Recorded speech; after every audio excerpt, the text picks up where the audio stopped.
तो काम भी शिक्षित वाले कराएंगे ना, तभी मुनाफा होगा। इसके अंदर जी बहुत फायदा है। अगर आप अच्छी ब्रीड के पशु ला नहीं सको तो अपने घर तैयार कर लो, ऐसी रखो जिस टाइम आपकी भैंस बोलो उस टाइम बीज किसे बुल का रखवाना है। पशु का और खेती का अच्छा बीज चुन लोगे ना, दोनों चीज घाटे वाली नहीं है। बीज अच्छा मिल गया आपको और तो केयर कर लोगे आप, तो टाइम भी बर्बाद करना पड़ेगा और कुछ पैसा भी लगाना पड़ेगा। हाँ जी, हाँ जी। या तो पैसा हो या टाइम हो। अगर आपके पास अनाज पैसा है तो 30 किलो के लाके बांध लोगे आप, 1 घंटा नहीं लगेगा। सही है। हाँ सही है। अगर पैसा नहीं है तो आपके पास संतोष और टाइम होना जरूरी है। तो आपके स्क्रीन पर आपको जो एक जोटी दिखाई दे रही है, गंगा इसका नाम है, तो ये जोटी अपनी कैटेगरी में लगभग 3 बार चैंपियन रही है। तो कहाँ कहाँ इसने चैंपियनशिप ली, और ये आप इसका कद काठी देखते रहे। साथ में इनके ओनर से पूरी डिटेल आपको दिलाऊंगा कि ये किसकी बेटी है, कितने दूध का इसका रिकॉर्ड है, और साथ में ये एक जो बुल आप देख रहे हैं ये बीसी का बेटा है, तो ये किसका बेटा है, इस तरह की पूरी जानकारी इसलिए इस वीडियो में आपको दिलाना चाहता हूं कि एक पशुपालक है, अच्छा पशुधन रख के अपना नाम कमा सकता है और अपना इनाम कमा सकता है और अपना अच्छे से गुजारा चला सकता है, लेकिन उसके पास यदि ब्रीड सिलेक्टेड है तो ये चीजें संभव। तो चलिए दोस्तों वीडियो शुरू करते हैं। आप देख रहे हैं फार्मिंग गुरुजी यूट्यूब चैनल और मैं हूं आपका दोस्त सुरजीत सिंह जी। नमस्कार। हाँ जी नमस्कार जी। कोई हमारा नया दर्शक हो तो प्लीज एक बार अपना नाम और ये गांव बताइए प्लीज, उसके बाद इस जोटी की डिटेल आपसे पूछूंगा। हाँ जी सर। मेरा नाम बसंत है जी। हाँ जी। गांव गारणपुरा है, तहसील तोसाम, जिला भिवानी, हरियाणा। हरियाणा, ठीक है जी। तो डॉक्टर साहब ये जो भैंस आपके पास खड़ी है, इसकी ये जो जोटी है इसकी आप डिटेल बताओ प्लीज, कहाँ कहाँ इसने चैंपियनशिप जीती है और कितने दूध का कब कब रिकॉर्ड रहा। हाँ जी। ऐसा है जी, इसकी मैं सारी बात बताऊंगा। पहली बात तो ये जोटी है ना जो अपने घर की चौथी पीढ़ी है। अच्छा अच्छा। और इसकी बेटी की भी बेटी ब्यारी है मेरे पास। आज मैं अपने डेयरी फार्म पे अपने घर की 7वीं पीढ़ी खड़ी है भैंसों की साइड से। अच्छा अच्छा। हाँ। बहुत बढ़िया जी, खूब लंबा सफर है। हाँ जी। और ये जोटी है संजय कोच के पास एक बुल होया करता शेरू उमरा नाम से, उसकी बेटी है ये। अच्छा, और अच्छा। अब वो बुल एबीसी वीरावली राजीव सरपंच के पास है शेरू नाम से, तो उसकी बेटी है ये। और ये 3 बार 2018 में झज्जर में सेकंड आई थी, कुरुक्षेत्र जब ड्राई के अंदर फर्स्ट आई थी, और एक बार बरसोड़ा के अंदर भी ये सेकंड आई थी। और दूध के अंदर भी मैंने इसको 3 बार लगा चुका हूँ। अच्छा। 2021 में जब ये कटड़ा था इसके नीचे, तो अपने नजदीकी गांव है सियाडवा, 4-5 किलोमीटर है, वहां जाके इसने 22 किलो दूध निकाला था। अच्छा। और पिछली बार इसके नीचे कटड़ी थी राकाबुल की, एबीसी का जो राकाबुल, तो उस टाइम भैंस के थन में दिक्कत थी, उसकी वजह से या कम दूध देने पाई, पूरा पीक नहीं लेने पाई, 20.5 किलो दूध दिया। और अब की बार फिर अपने ही गाँव में इसने HLDB में रिकॉर्डिंग करवाई थी, तो इसने 25 किलो 403 ग्राम दूध दिया है। वाह जी वाह। हाँ। 25 किलो 403 ग्राम। हाँ। अपने घर पे तो यार 26-27 किलो दे रही। हाँ वो तो बिल्कुल होता है। 1.5 किलो अपना हॉस्पिटल लगभग 1 किलोमीटर दूर है। वो तो चाहे आपका एक घर से दूसरा खूंटा बदलने पर ही पशु कम ज्यादा कर देता है, वो बात मायने रखती है और समझदार लोग उस चीज को समझते भी है। तो डॉक्टर साहब ये जो आप बुल तैयार कर रहे हैं, ये बुल इसके कौन से ब्यात का है, और इसका भी थोड़ा सा रिकॉर्ड बताओ कि इसका बाप कौन है, उसके बाद कुछ बातें और पूछूंगा आपसे। हाँ जी। ये भैंस है जी अब चौथे ब्यात में। आपको वैसे जोटी इसलिए लग रही है क्योंकि यही जन्मी है, एक ही फुट्टे पे रहा है, ठीक ठाक केयर हो इसकी, तो इसका रूप जोटी वाला है अब भी, और रहो भी जोटी की अपना जब घर पर रहोगी इतने। और ये है इसके चौथे ब्यात का है। अच्छा अच्छा। और बाप साइड से है ये बिरला बुल, जो करमवीर सुनारिया के पास है, युवराज बुल का जो मालिक है ना करमवीर सुनारिया, उसके पास है एक पार्वती भैंस का बिरला बुल। ठीक है। हाँ। तो बिरला बुल का सीमन मैंने इसलिए रखा था कि अपना एक जय सिंह सोर की है भाई, गंगा भैंस का मालिक, उसने मेरे को एडवाइस कराया था, बोले डॉक्टर साहब आपकी भैंस अच्छी लंबी तगड़ी है और बिरला बुल भी बहुत ठाडा है, तो इस भैंस का बिरले का कॉम्बिनेशन हो जाए तो बहुत अच्छा कटड़ा आ जाएगा। तो जय सिंह भाई का कहने थे मैंने फिर इसको बिरला बुल का सीमन रखा। बिरला बुल का सीमन रखा तब इसने यो कटड़ा जन्म दिया। अच्छा अच्छा। 2021 में 5वें महीने की 17 तारीख को जन्मा था। अच्छा। अभी यो 11वें महीने की 17 तारीख ना 2.5 साल का हो जाएगा। 2 दांत इसने तोड़ दिए हैं भाई, क्रॉसिंग इससे लेने लगे हैं, 20-30 भैंस करवाई है। अच्छा अच्छा। जो अपने रिलेटिव हैं, और अब इसके सीमन अगले महीने में जब 2.5 साल पूरे कर देगा ना तब इसके सीमन भी निकलवाएंगे।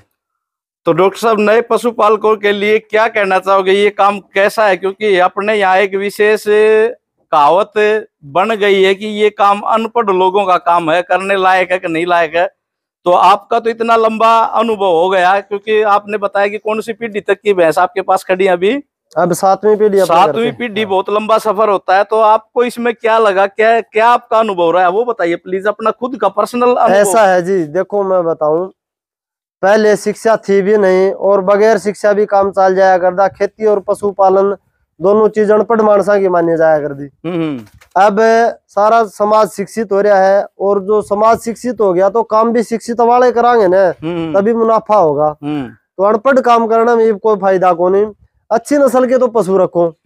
आज के दिन अगर कोई अनपढ़ बालक खेती करे ना तो भी लॉस है। हाँ ठीक बात है, बिल्कुल बिल्कुल। खेती भी पढ़ा लिखा बालक करेगा ना वही कामयाब होगा। वो टाइम गया जी जो अनपढ़ आदमी कूड़ काट के और अपने दाने हो जाते। हाँ, अगर उस रीति पे चलोगे ना तो जमानत घने पिछड़ जाओगे। तो पशुपालन के अंदर जी बहुत फायदा है। अगर आप अच्छी ब्रीड के पशु ला नहीं सको तो अपने घर तैयार कर लो, क्योंकि आप 20-25 किलो वाली भैंस लाओगे तो बहुत महंगी है, और एक आम आदमी के बस की बात को नहीं भैंस लेना। तो अपने घर पे जो 12-13 लीटर की उससे अच्छे सीमन लगा के 2-4 साल 5 साल में अपने खुद 20 किलो की तैयार हो जाएगी। तो लगन ऐसी रखो, जिस टाइम आपकी भैंस बोलो उस टाइम बीज किसे बुल का रखवाना है, वो अपना दिमाग पक्का सेट कर लो। भाई कौन सा गड़बड़ भी हो रही है कि भैंस ब्याह जा क्या बन हो जाए, बस बात खत्म हुई। आप पशु का और खेती का अच्छा बीज चुन लोगे ना, दोनों चीज घाटे वाली नहीं है। अगर खेती और पशु दोनों का बीज के ऊपर ध्यान नहीं दिया तो दोनों चीज चोट मारने की है। ठीक ठीक ठीक। इस महंगाई का जमाने में, और किसी भी चीज का जब प्रोग्रेस हुई है तो बीज से हुई है। बीज अच्छा मिल गया आपको और तो केयर कर लोगे आप। बीज अच्छा होना जरूरी है। बीज अच्छा होना जरूरी है। डॉक्टर साहब, आम आदमी के हिसाब से ही पूछता हूं मैं, बिल्कुल साधारण आदमी के, मेरे घर मान लीजिए आज 10 या 12 किलो की भैंस है, तो और आज मैं जागरूक भी हो गया और आज से इन बीजों के सिलेक्शन के बारे में भी सोचना शुरू कर दिया, तो कितने साल बाद जाकर एक संभावना बनती कि मेरे घर भी 20-22 किलो दूध की भैंस तैयार हो जाएगी? क्योंकि आपका तो फील्ड का अनुभव है। ऐसा है जी, ब्रीड नाम तो है छोटा सा, इसको तैयार करने में केवल 20 साल भी लग जाए और 25 साल भी लग जाए आपको। बिल्कुल बिल्कुल बिल्कुल। क्योंकि ब्रीड जैसे आपकी भैंस है 12 लीटर की, अगर आप 12 लीटर वाली भैंस को 16 या 17-18 लीटर वाली भैंस के कटड़े से क्रॉस करवाओ, न कि आप 27 वाले से। क्योंकि 27 वाले से क्रॉस करवाओगे आपकी भैंस तो बच्चा दे देगी और पहली कटड़ी भी अच्छा दूध निकाल देगी, फिर उस कटड़ी का जो बीज रखवाओगे ना वो स्कोप आपके खत्म हो जाएंगे, क्योंकि आपकी ब्रीड वही 17-18 पे रह के समेट जाएगी। आप सीडी बाई सीडी चलोगे ना, जैसे आपकी भैंस है 12 लीटर की, उसको 15-16 लीटर वाले कटड़े से क्रॉस करवाओ, फिर जो 15-16 लीटर दूध की आओगी उसको 17-18-19 वाले से करवाओ, और फिर 25 वाले से कराओ, और आस्ते आस्ते करके आप 30 लीटर पे भी जा सको। तो इस चीज में टाइम चाहिए आपको, टाइम भी चाहिए और संतोष भी चाहिए और पैसा भी मीठा मीठा लगेगा भाई। बिल्कुल बिल्कुल। अच्छे सीमन के अच्छे पैसे लगेंगे। अच्छे सीमन के तो पैसे लगेंगे, जैसे कि अपने पास 20 साल का सफर तय कराएंगे तो पैसा तो लगेगा। बिल्कुल बिल्कुल बिल्कुल। कोई भैंस कटड़ा जाम देगी, कोई कटड़ी जाम देगी। अब तो सेक्स सीमन आ गए अपने हरियाणा के अंदर भी, एबीसी ने प्रोवाइड करवा दिए हैं। तो सेक्स सीमन भाई महंगा है, 1500-1600 रुपये की डोज है, 200-400 रुपये डॉक्टर भी जा तो तेल पानी के और हो जाए। 2000 का सीमन रखवा के बरा भैंस कंसीव करे न करे, तो ये चोट एक साधारण आदमी जिसको इस चीज का ज्ञान नहीं है वो एक बार तो खा लेगा, के बरा उसका नहीं सिस्टम बैठा तो दोबारा उसकी हिम्मत नहीं है। और जब इस चीज का गेल पड़ गया तो एक बार आंख बेचनी पड़ेगी, आपको टाइम भी बर्बाद करना पड़ेगा और कुछ पैसा भी लगाना पड़ेगा। लेकिन धीरे धीरे करके सुधार होता जाएगा। काम एक दिन टॉप पे नहीं गए तो धीरे धीरे इम्प्रूवमेंट होता रहेगा। इस चीज के अंदर 2 चीज मैटर करती हैं जी। हाँ जी, हाँ जी। या तो पैसा हो या टाइम हो। अगर आपके पास पैसा है तो 30 किलो के लाके ही बांध लोगे आप, 1 घंटा नहीं लगेगा। सही है। हाँ सही है। अगर पैसा नहीं है तो आपके पास संतोष और टाइम होना जरूरी है। 30 किलो की घर तैयार करने में केवल 20 साल भी लग गया। अगर वो 20 साल खराब नहीं करो तो पैसा लगा दो, 25 किलो की भैंस भी मिल जाएगी आपको, 28 की मिल जाएगी। फिर उन भैंसों के रेट सुनोगे, कोई 17 लाख की है, कोई 25 लाख की है, बिल्कुल कोई 18 लाख की है। तो वो संभव एक सांस की चीज है, एक आम आदमी नहीं ले सकता। वो तो ज्यादा पैसे वाले लोग अपने शौक पूरा करने के लिए, शौक की कोई कीमत नहीं होती। उन्हें तो 5-5 करोड़ के घोड़े बिके हैं भाई, और लोग ले भी हैं बेचे भी हैं। तो इस चीज तक पहुंचने में बहुत घना मेहनत की जरूरत है। तो डॉक्टर साहब, इतनी अच्छी जानकारी आपने ब्रीडिंग की हमारे दर्शकों को दी, और साथ में आपने जो इतना लंबा सफर तय किया है और ये एक से एक शानदार पशुधन तैयार किया है, इसके लिए आपका बहुत बहुत धन्यवाद। तो दोस्तों, जो भाई बहन पहली बार इस चैनल की वीडियो देख रहे हैं, सब्सक्राइब कर लें ताकि आने वाली वीडियो का नोटिफिकेशन आप तक पहुंचता रहे। अपनी वाणी को विराम देता हूं। धन्यवाद। जय हिंद, जय जवान, जय किसान।